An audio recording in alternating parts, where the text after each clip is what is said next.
Olá, sejam bem-vindos a mais um episódio dos Inovadores. Eu sou o Diogo Cabral e neste programa falamos sobre empreendedorismo e inovação. Desta vez vamos falar sobre uma fábrica que ajuda o ecossistema empreendedor, mais conhecida como a Fábrica de Unicórnios. É um projeto da Câmara Municipal de Lisboa, iniciado em 2022, dando seguimento e alavancando anteriores projetos, como a Startup Lisboa, que tinha sido criada em 2012, e o Hub Criativo do Beato, criado em 2017. E para nos ajudar a conhecer o projeto da Fábrica de Unicórnios, do sucesso já alcançado e do que ainda se propõe a fazer, vamos conversar com o seu diretor executivo, o Gil Azevedo. O Gil Azevedo formou-se em Engenharia e Gestão Industrial no Instituto Superior Técnico, tendo mais tarde vindo a obter um MBA pela Universidade de Colômbia, nos Estados Unidos. Antes de ser convidado por Carlos Moedas, o atual presidente da Câmara Municipal de Lisboa, para vir liderar a Fábrica de Unicórnios, teve diversas experiências profissionais. Trabalhou em consultadoria durante 11 anos na McKinsey, liderando projetos na Europa, América do Sul e África, sendo mais tarde convidado para ocupar o cargo de vice-presidente sénior no Emirates Islamic Bank, no Dubai, onde coordenava os pelouros do marketing, digital, analytics e serviço ao cliente. Gil, bem-vindo ao nosso programa. Olá, muito obrigado pelo convite, Diogo. Então, para a primeira pergunta, conta-nos lá o que é isto de um unicórnio. Um unicórnio, na gíria da inovação e da tecnologia, é uma empresa que chega a uma valorização de $1.000 milhões.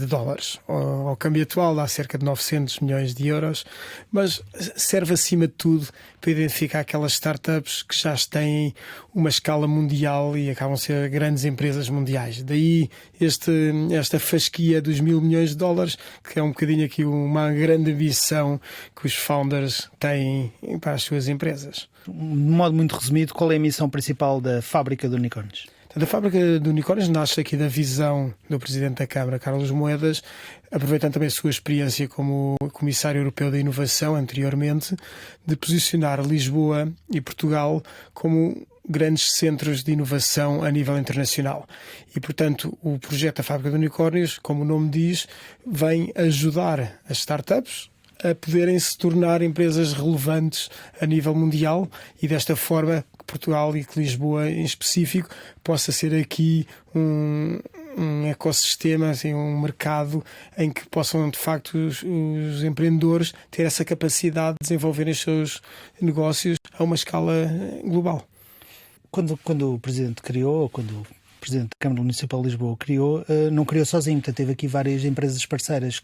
Queres indicar quem foram? Portanto, nós aqui temos os parceiros que são os fundadores do projeto já em 2012, portanto a Câmara Municipal de Lisboa, a Associação Mutualista do Monte Pio e o IAPMEI, ou que depois mais tarde se juntaram outros 3 associados, que foi a Delta, a Universidade Católica e a Roland Berger, e portanto estes são os associados formais da associação. Nós somos uma associação sem fins lucrativos. Depois, também, com o nascimento da Unicorn Factory Lisboa, houve já um conjunto mais alargado de empresas que se associaram como parceiros estratégicos e que têm desde então, graças a Deus, vindo a aumentar um bocadinho também, aproveitando e dando aqui espelho ao sucesso que o projeto tem tido. E já agora, que papel é que eles têm? É colocar dinheiro? É fazer parcerias estratégicas? Qual é o papel destas Cada parceiro empresas? tem um papel diferente. Portanto, se olharmos para uma empresa como a Delta, o que a Delta está à procura é de oportunidades de inovação que possam ser relevantes para o seu negócio. Se olharmos para um IAPMEI, o apoio que está a dar é um apoio de poder institucionalmente apoiar o desenvolvimento da inovação em Portugal. A Associação Mutualista de Montepio cede-nos um edifício na Baixa, onde temos a nossa incubação para startups numa fase inicial e desta forma tem contribuído de uma forma muito significativa para o projeto. Com a Universidade Católica vamos fazer muitas iniciativas com o empreendedorismo jovem, uma das áreas que temos. Portanto, cada parceiro acaba por acrescentar uma parte importante daquilo que é hoje a Fábrica de Unicórnios.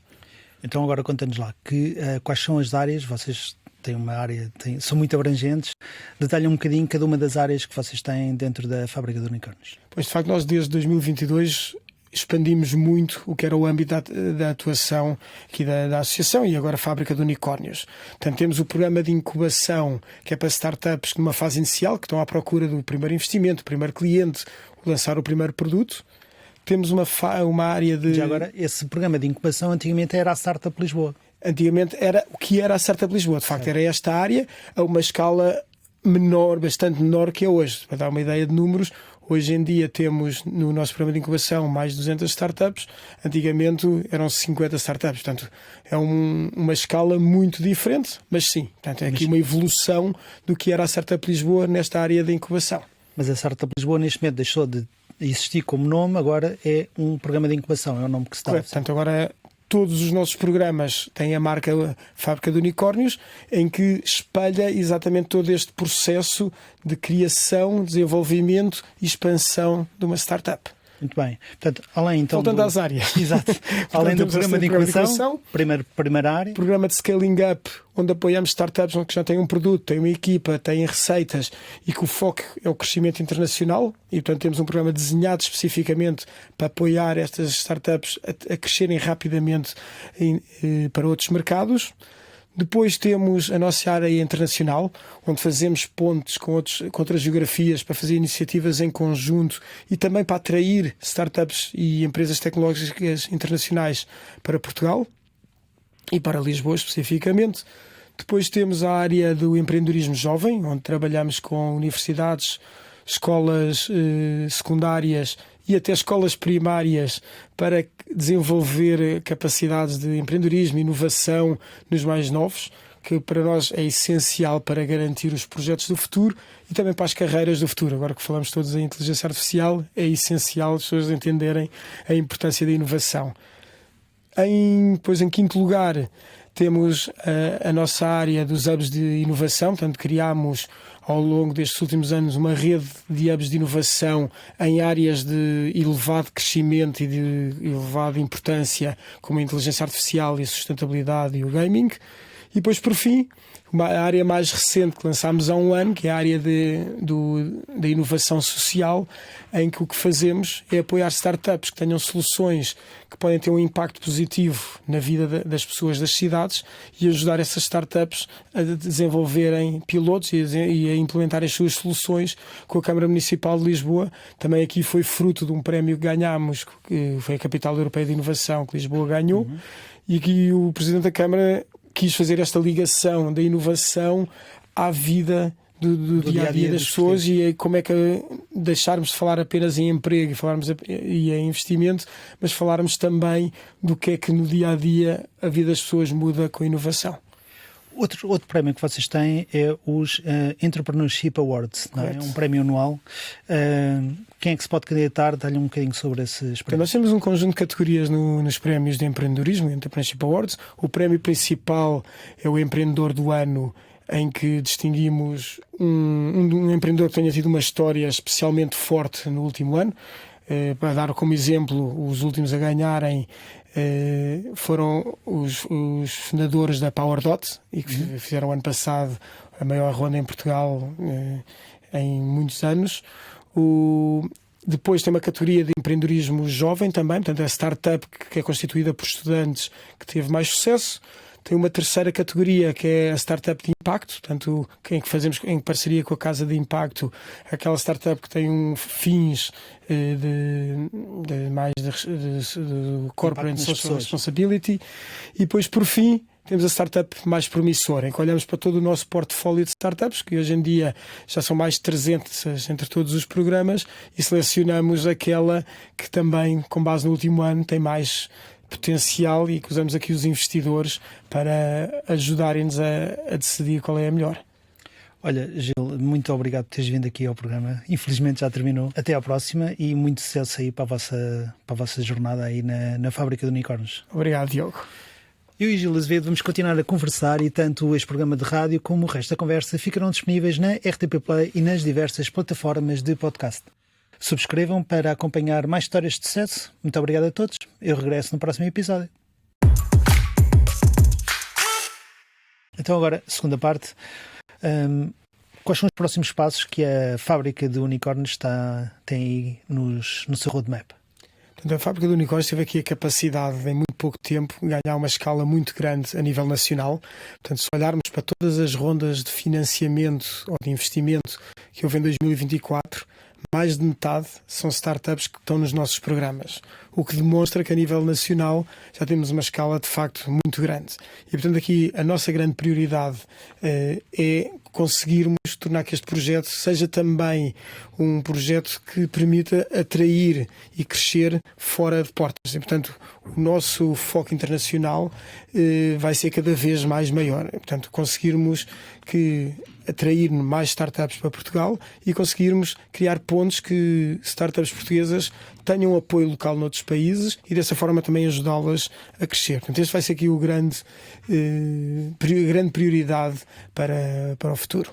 Portanto, o que me estás a dizer é que vão querer fazer pontes com outras entidades fora de Portugal, em outros países, para que as startups portuguesas consigam ter apoio e suporte quando tentam criar negócios fora nós possamos, no sentido inverso, apoiar startups dessas outras geografias a expandirem-se e a criarem operações em Portugal. Isso é quase criar um hub de incubadoras de startups. Eu costumo dizer uma rede, Exato. Mas sim, portanto, é aproveitar a colaboração e é especialmente importante na Europa, porque a Europa, quando comparamos com os Estados Unidos ou com a China, é um mercado muito fragmentado. Portanto, cada país tem a sua língua, tem a sua regulação, tem os seus clientes, tem os seus investidores. O que não se passa nestas outras duas geografias. Portanto, uma forma um bocadinho de conseguir ultrapassar estas limitações é conseguir criar uma rede em que temos parceiros locais em cada mercado. Mas essa rede vai ter um nome? Vão querer formalizar isso? Ou neste momento ainda é só uma intenção e logo sei lá mais à frente? Nós para já estamos a fechar várias parcerias com outras entidades para montar estas pontes. Quando tivermos um número que já consideramos significativo, creio que há aqui a oportunidade de facto de lhe chamar um nome e até, quem sabe, em conjunto com as outras entidades, começarmos a criar aqui uma Techstars europeia, que é, na verdade, uma coligação de incubadores e aceleradores. Muito bem. Então, sou uma startup portuguesa ou tenho uma ideia e queria me juntar à fábrica de startups. Ou pelo menos perguntar-se ou tentar averiguar como é que é esta interação. Eu candidato-me ou vocês é que vão à procura das startups que existem? Como é que funciona tudo isto? A forma mais normal é a candidatura. Portanto, nós temos sempre abertas candidaturas para o nosso programa de incubação e para o nosso programa de scaling up. E depois vamos fazendo alguns outros programas adicionais temáticos, como o From Start to Table na área de alimentar, que abre candidaturas num período específico. Mas os nossos dois programas principais têm candidaturas sempre abertas. E depois, regularmente, fazemos sessões de júri em que avaliamos as startups ou as scale-ups e decidimos aquelas que achamos que têm maior potencial para poderem entrar nos nossos programas. Agora, vamos entrar aqui um bocadinho nos casos de sucesso e casos de insucesso. Certo. Eu diria que já acho que tem muitos, tanto como startups como scale-ups, e se calhar também na parte de trazer startups internacionais para Portugal e para Lisboa, mais especificamente. Que casos é que tu me podes aí contar? Portanto, um caso de sucesso, e tentando fugir um bocadinho aos casos de sucesso que vamos falando mais vezes, um que ainda hoje tive a oportunidade de almoçar e que acho que demonstra bem aquilo que é a fábrica de unicórnios. Portanto, é um empreendedor internacional que se juntou a um programa nosso chamado Launch in Lisbon, que é um programa que permite explicar o que é o ecossistema português para quem não o conhece. Portanto, esta pessoa em 2021 participou neste programa. O ecossistema de inovação. O ecossistema de inovação. Portanto, falamos de regulação, falamos de como é que se atrai talento, quem é que são os investidores em Portugal, quem é que são as principais organizações de apoio. Portanto, fazemos em 3 dias o código de trabalho. Exatamente, para bem ou para mal. O IRS, como é que funciona? Mas pelo menos em 3 dias damos assim uma visão global do que é estar em Portugal. Ele participou em 2021. Em 2022, em julho de 2022, decidiu abrir a sua startup em Lisboa com o apoio do nosso programa de incubação e começou com uma equipa que eram 2 founders, ele e outra pessoa.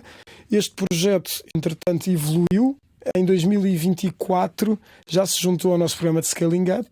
Hoje em dia já fatura 8 milhões de euros, já tem 80 pessoas na equipa, estão a recrutar para cima de 100, já levantaram mais de 10 milhões de euros e, portanto, é uma história toda ela criada através, de facto, de uma fábrica, onde começa com uma ideia, essa ideia evolui a um produto, este produto começa a escalar e começa a ganhar escala internacional. Estão presentes em mais de 65 países, só aqui neste programa do Scaling Up quando se juntaram, tinham uma faturação de 1 milhão, passado 8 meses tinham uma faturação de 8 milhões. Portanto, demonstra bem a capacidade de apoiar e acelerar o crescimento das empresas. Portanto, isto é um caso de sucesso de Scaling Up.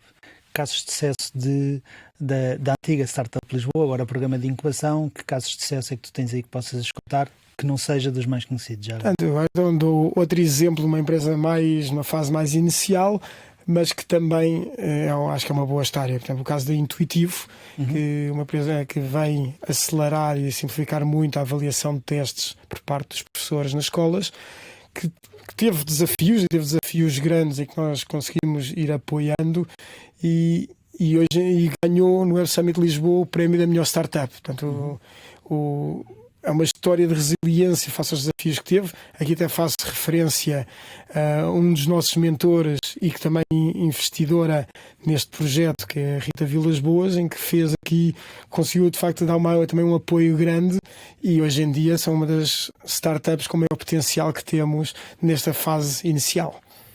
Vocês têm uma série de áreas, como há pouco explicaste. Que métricas é que vocês utilizam para ir medindo um pouco o sucesso de cada uma destas áreas? Porque isto é muito abrangente, eu deduzo que vocês têm bastante gente aqui envolvida em cada uma das áreas, mas que métricas é que vocês tentam utilizar para medir o sucesso ou insucesso aqui das vossas áreas? Portanto, aqui as métricas principais são aquelas que são o impacto, de facto, do apoio que damos, e que se traduz em emprego criado, traduz em investimento levantado pelas startups que apoiamos, e depois toda esta capacidade de as próprias startups estarem contentes e verem valor nas nossas iniciativas. Mas esses são os 3 principais indicadores que olhamos: a satisfação com quem trabalha connosco e o crescimento, quer a nível de emprego, quer a nível de investimento, que conseguem. Depois, em áreas específicas, olhamos para números diferentes. No empreendedorismo jovem, olhamos para o número de alunos que conseguimos envolver nos nossos programas. Nos hubs de inovação, que são virados a criar comunidades, quantos membros é que têm as comunidades e quantos eventos e quantas atividades conseguimos atrair e desenvolver dentro dos hubs. Portanto, cada área depois acaba de ter indicadores específicos, sendo que os essenciais é este: emprego, investimento e satisfação. Da pequena pesquisa que eu fiz aqui para esta entrevista, só no programa de incubação vocês já apoiaram mais de 500 startups, angariaram mais de 80 milhões de euros. E, por exemplo, na parte do Scaling Up, como há pouco falavas, só em financiamentos já conseguiram obter 379 milhões de euros, com uma receita a maior de 20 milhões de euros e 1.870 empregos. Portanto, na realidade, são aqui números bem engraçados. Falaste aí do empreendedorismo jovem. Vocês vão às escolas, explica um bocadinho melhor o que é que isso é. Isso é um conceito relativamente novo, explica um bocadinho melhor o que é que isso é. Aqui o grande objetivo é complementar o trabalho que é feito nas escolas do ensino tradicional e complementá-lo com um ensino ou com uma formação muito prática de o que é ser inovador e o que é ser empreendedor, que para nós é crítico caso queiram lançar ideias de negócio no futuro, e a Comissão Europeia diz que mais de 50% dos estudantes universitários gostavam de lançar a sua ideia de negócio, mas que não sabem como. Não têm know-how, não sabem como é que vão lançar as ideias. Exato. Mas também, caso não queiram lançar as suas ideias de negócio, acreditamos que são capacidades essenciais para o sucesso profissional no futuro, quando olhamos que todas as profissões estão em constante transformação com a tecnologia. E, portanto, o que é que fazemos? Então, nós temos um programa para ensino para os estudantes universitários, em que qualquer estudante se pode inscrever numa academia digital nossa, que está sempre aberta, e desta forma... Mas é uma formação online? É uma formação online, okay, em que usamos alguns dos melhores empreendedores e investidores de Portugal, numa lógica daquela plataforma que é a Masterclass, de fazer vídeos curtos a explicar como é que se evolui de uma ideia para um modelo de negócio, como é que se valida, como é que se estrutura e como é que se faz uma apresentação a investidores ou a parceiros, e, portanto, desta forma ajudá-los a entender quais são os primeiros passos a dar. Depois, para o ensino secundário, temos o nosso Innovation Summer School, que é um campo de férias de 2 semanas, agora em junho e julho, e que quaisquer pais podem inscrever os alunos, e estamos com inscrições abertas, em que 2 semanas estão em tempo inteiro, portanto, enquanto os pais trabalham, os alunos estão connosco num ambiente muito prático e a desenvolverem também ideias de negócio e que têm tido um nível de satisfação fantástico nos anos anteriores. E depois, por fim, e aqui é um piloto que temos feito e vamos agora desenvolver pela segunda vez, é ir às escolas primárias. E nas escolas primárias sabemos que estamos a criar unicórnios daqui a umas décadas, mas acima de muito longe. Exato. Ou não. Mas acima de tudo, estamos a fazer uma coisa que achamos que tem imenso valor, que é pôr os pais e os alunos mais novos em casa a falarem sobre inovação, a falarem sobre ideias e a pensarem o que é o futuro. E com isto desenvolver aqui uma mentalidade mais inovadora em Portugal, que infelizmente ainda somos muito conservadores quando olhamos para outras nacionalidades. Nesta vossa operação diária, eu deduzo que vocês há dificuldades que as startups vão sentindo ao longo do seu crescimento. Queres detalhar algumas dessas dificuldades que as startups vão encontrando? Eu acho aqui um conjunto de dificuldades que são relativamente comuns. A primeira passa que a primeira ideia de negócio muito raramente é a última é a solução em si. Exatamente. Portanto, aqui na gíria chama-se o pivoting, que é ir ajustando a ideia ao feedback do mercado, ao feedback dos clientes e ao feedback da própria tecnologia. E, portanto, isto é um grande desafio, porque é preciso que o empreendedor entenda que tem que ir evoluindo a sua ideia. E é muito raro não evoluir. Portanto, é de facto essencial. O segundo é a resiliência, porque aqui é de facto, houve-se muitos nãos, houve-se poucos sims ao início, e portanto ter esta capacidade de ir aguentando, ir acreditando que se está num caminho certo. E aqui os empreendedores de facto de sucesso são todos resilientes. Não há uma história que seja de sucesso de início ao fim. E depois, em terceiro lugar, há o tema do investimento, que em Portugal, aqui numa fase mais inicial, é algo difícil e, portanto, este primeiro passo, o primeiro que em inglês chama-se o Family, Friends and Fools, é um bocadinho mais difícil em Portugal, e que passa aí incubadores como nós e aceleradores como nós, e nós somos os únicos, há vários, dão uma grande ajuda, porque são capazes de abrir portas em Business Angels, são capazes de ajudar o empreendedor a pensar onde é que pode ir buscar estas primeiras rondas. Depois, à medida que vai crescendo, vai evoluindo a dificuldade e a complexidade de levantar fundos, mas isto é como, até há uma analogia engraçada, que uma startup é como uma cebola. À medida que se vai tirando os layers da cebola, vai-se reduzindo o risco, e cada layer de cebola é um risco, e portanto torna mais atrativa a própria startup. Sim, claro. No caso das startups que vocês estão a trazer para cá, tem havido algumas queixas de algumas que já vieram, tipicamente startups com grande dimensão. A última terá sido, pelo menos a do que eu tive conhecimento, foi do CEO da Cloudflare, o Matthew Prince, em que disse que Portugal não era sério, porque havia aqui uma série de pressupostos que o tinham trazido para cá e que não se estavam a cumprir. Na tua opinião, o que é que estas startups e estes CEOs, o que é que os faz vir para cá? Há de certeza que não há de ser só sol e praia e ondas. Portanto, na realidade, it's all about money, né? É sempre o dinheiro que os faz vir para o sítio A, B ou C. O que é que os faz vir para cá e se tu concordas com o ponto de vista deles? Portanto, respondendo primeiro aqui à segunda parte, porque o que é que os faz vir para cá, há um fator que é comum a todos eles, que são as pessoas. Portugal é de facto um país acolhedor, um país seguro e um país que as pessoas gostam de receber e gostam de ajudar.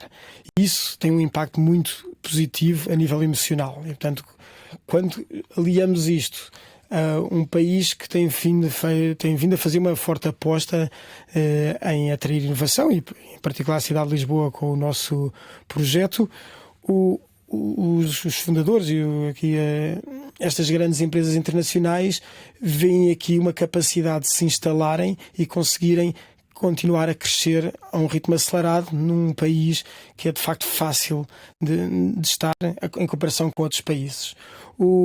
E também a nível de talento, portanto, antigamente dizíamos que tínhamos talento barato e é por isso que se instalavam.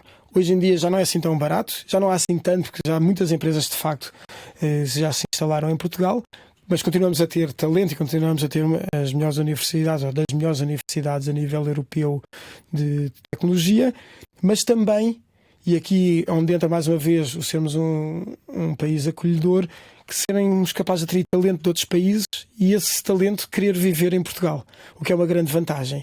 E aqui dou um exemplo da Itrable, que é um dos últimos unicórnios que se instalou aqui em Lisboa no final do ano passado. Depois de terem feito a análise toda de onde se iam instalar, ficaram com 2 países ou 2 cidades na sua lista final, ou era Lisboa ou era Dublin. E Dublin também é bastante conhecido como uma capital para tecnológicas. Então decidiram fazer um inquérito interno a perguntar aos próprios colaboradores onde é que eles gostavam de trabalhar. Se fossem deslocados, se fossem para reuniões, onde é que gostavam de ir? Queres viver no meio do sol ou queres viver no meio da chuva? Isso é uma pergunta fácil de responder. E, portanto, temos este lado de acolhedor. E quando falamos com qualquer empreendedor destas em tecnológicas grandes, que dão uma valorização muito grande ao país. Agora, vindo aqui ao lado das dificuldades que eles encontram. O setup é complexo. Portanto, continuamos a ter uma máquina burocrática que é pesada ao início. E, portanto, voltamos ao tema da resiliência. É preciso alguma resiliência ao início para estabelecer a operação cá.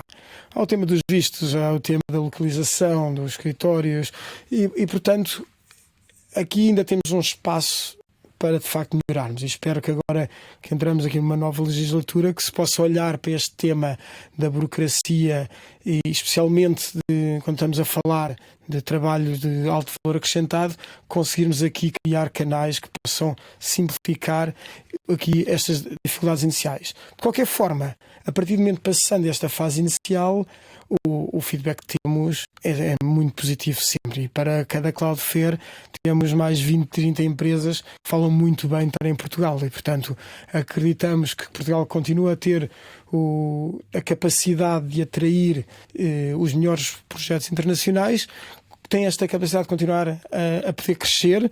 Agora tem, obviamente, vivemos numa concorrência com outros países, portanto temos que olhar onde é que podemos melhorar e continuar a melhorar. Sim, realmente, normalmente só se ouve as más notícias, não é? Portanto, quando alguém tem uma má opinião sobre o país, é isso que toda a gente fala, e quando alguém fala bem do país, ninguém comenta, porque acaba por não ser notícia, mas por acaso, em resposta a estes comentários, tivemos inúmeros expatriados e empreendedores internacionais a virem ter connosco a perguntar se nós gostávamos que eles fossem para as redes também fazer publicidade positiva ao país. E, portanto, como eu digo, felizmente há muitos mais aqueles que se contam com histórias de sucesso e há sempre frustrações e temos de olhar para as frustrações e temos de ser capazes de fazer melhor. Sim, eu até dou um exemplo. Eu tinha uma reunião a semana passada com uma pessoa que vinha do estrangeiro e demorou 4 horas a sair para sair do aeroporto. Não pode ser. Foi assustador. Quer dizer, na realidade não houve reunião naquele dia, a pessoa teve que ficar cá mais um dia para ter a reunião. Pois são estas percepções, e este agora tipo de detalhes que às vezes está na moda, que temos de ser capazes de combater, porque de facto podem manchar, ainda não mancham, mas se começarem a ser mais do que apenas uma voz, podem de facto manchar o trabalho todo tem vindo a ser feito e aquilo que é hoje em dia uma grande fonte de criação de emprego e de atração de investimento. Vocês, outro prémio que criaram, além do prémio que há pouco mencionámos, foi aquilo que vocês consideram o maior prémio de inovação social na Europa. Detalhe um bocadinho que prémio foi esse que vocês criaram. Este prémio nasce, como eu referi na primeira parte, do Prémio da Capital Europeia de Inovação que Lisboa ganhou. Portanto, Lisboa ganhou um prémio de €1 milhão através da União Europeia.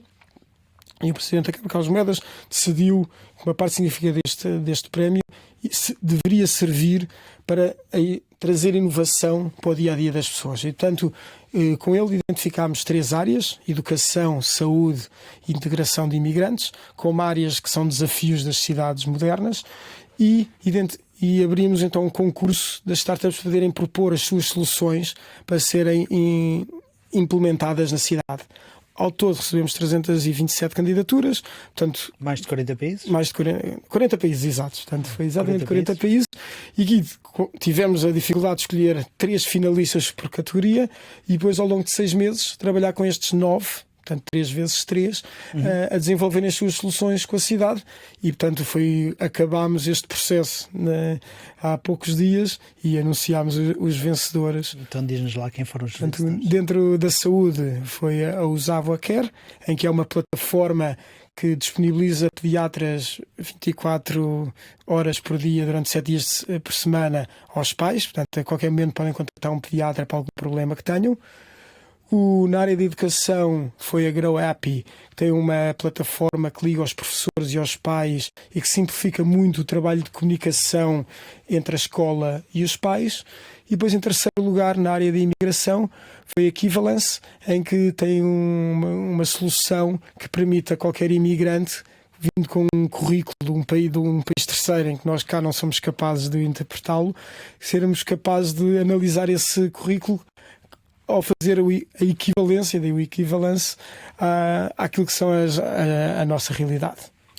Última pergunta, qual é a tua visão pessoal aqui que tu tens sobre um líder com a posição que tu tens na fábrica de unicórnios e quais é que tu consideras que são os maiores desafios e as maiores recompensas num papel de líder da fábrica de unicórnios?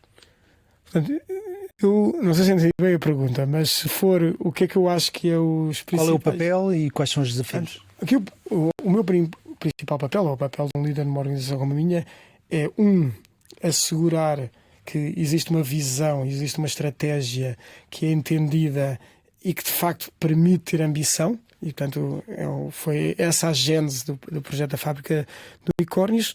Segundo, ter aqui um papel de agregador.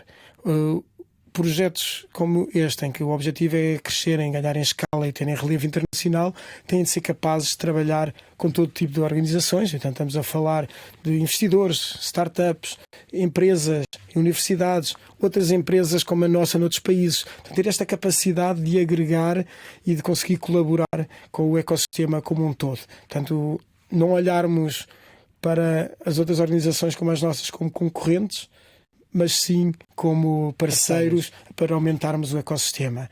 E depois, em terceiro lugar, conseguir aqui evangelizar a tecnologia e a inovação em todos os meios. Portanto, nós acreditamos muito que a inovação é o futuro e quando olhamos hoje em dia para as grandes discussões a nível de política mundial, a inovação está sempre no topo da agenda.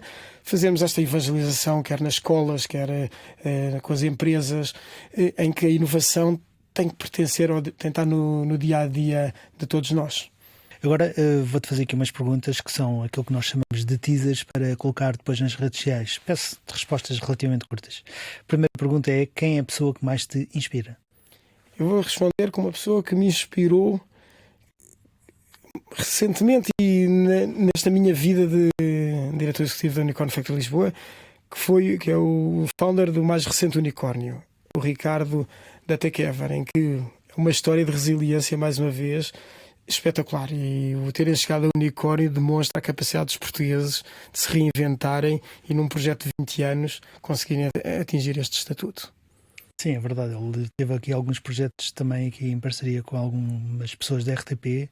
Portanto, eu fui mais ou menos acompanhando a história dele de há 20 anos atrás e realmente é uma história muito engraçada. Quando é que percebeste que esta história da fábrica de unicórnios ia ter sucesso? Foi no telefonema em que o Presidente da Câmara me telefonou e me explicou a ambição que ele tinha para a cidade. E quando senti que do lado dele havia um apoio institucional E uma visão para colocar Portugal e Lisboa no mapa internacional, entendi que tinha o ingrediente para ter sucesso. Pior experiência com um cliente, ou neste caso, pior experiência que já tiveste com alguém relacionado a esta área, na fábrica de unicórnios? Dou-te um exemplo no Web Summit, não foi no Web Summit, mas no GITEX do Dubai, em que participei numa mesa redonda. O objetivo era explicarmos as vantagens do ecossistema europeu para as startups do Médio Oriente e da Ásia. E tínhamos como moderador um antigo editor da revista Wired, inglês. Estava em palco eu, um francês, um alemão e um italiano. E em vez de... E o moderador era o inglês? Era o inglês.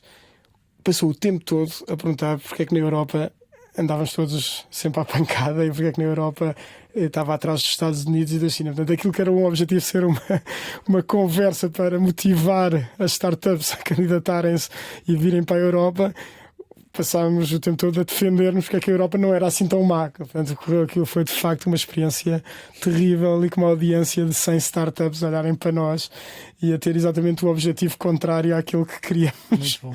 Realmente, por alguma razão é que eles saíram da Europa, não é? Ou saíram da comunidade. Exato, se calhar havia ali algum sentimento. Algum recalcamento, certeza. Exato. Agora, sobre ti próprio, sobre a tua carreira, a pior asneira que cometeste ao longo da tua carreira?